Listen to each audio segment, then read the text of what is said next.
কংগ্রেস আছে, এখানকার সমস্যা কি কি?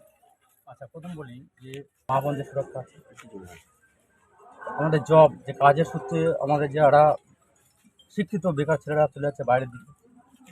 তারপর তো আমরা দেখেছেন রাস্তাঘাটের অবস্থা, বিশাল অবস্থা আছে, এখানে জলের পাইপ এসছে কিন্তু এখন কোনো জল আসেনি। তারপরে যে কৃষিকাজের জন্য খালের কিছু সংস্কার হয়নি।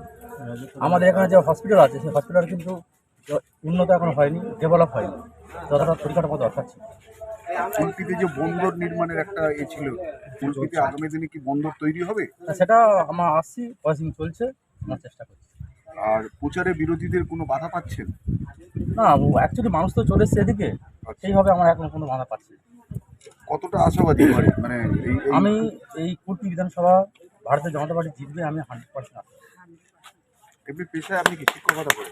পেশা আমি ক্লাসে চাকরি করি, তৃণমূল হাই স্কুল। আর আগে আমি টিউশন করতাম। তা বাঙালি তো মাছ ছাড়া বাঁচতে পারে না, তা কি বলবেন?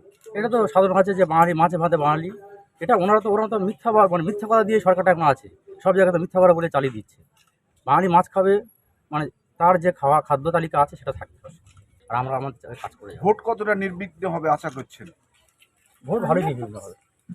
আমি অগ্নি নস্কর, 133 কুলপি বিধানসভার ভারতীয় জনতা পার্টি এমএলএ প্রার্থী।